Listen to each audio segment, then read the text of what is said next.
월요일 친절한 경제 한지연 기자 나와 있습니다. 안녕하세요. 안녕하세요. 네, 요즘 서울의 집값이 정말 무섭게 오르면서 전국의 부동산 시장이 과열되는 게 아니냐 이런 우려까지 나오고 있는데요.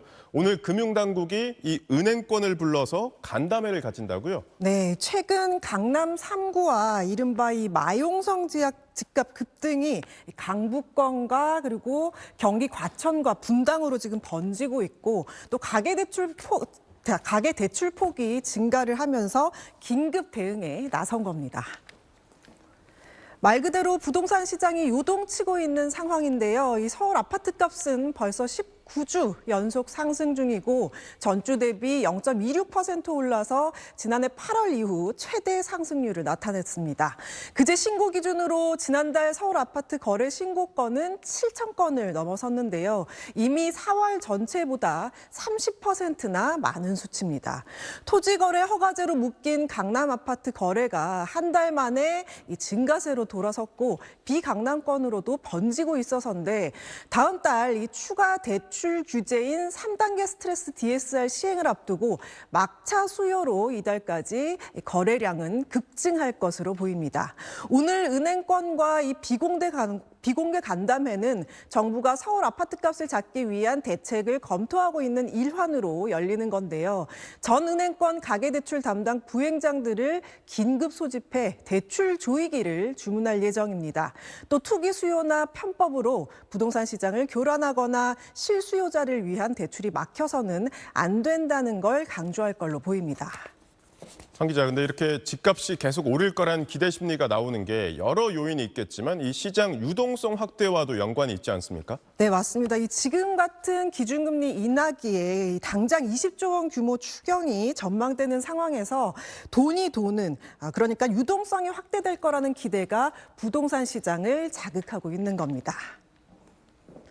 유동성이랑 집값이랑 무슨 관계가 있냐? 일단 이 통화량은 부동산을 담는 그릇이다. 이렇게라고 보시면 이해가 빠릅니다. 우리나라에서 유동성을 흡수하는 가장 큰 자산, 또 통로가 되는 게 바로 부동산인데요. 이 때문에 통화량이 증가하면 이 돈들이 부동산 쪽으로 대거 흘러가기 때문에 주택가격 상승과도 강한 상관관계를 갖게 되는 거죠.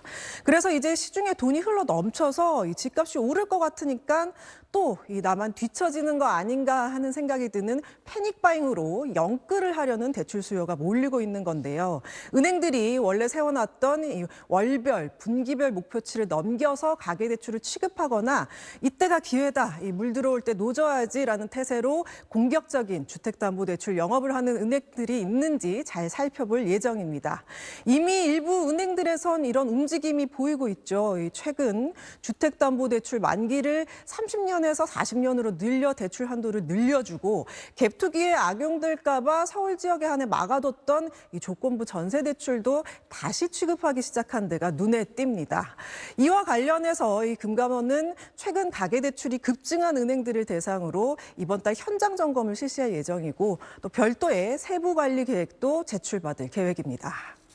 금융당국이 이 은행권의 대출 조이기에 나선 것도 실제로 가계대출이 많이 급증했기 때문이잖아요. 어느 정도 늘었습니까?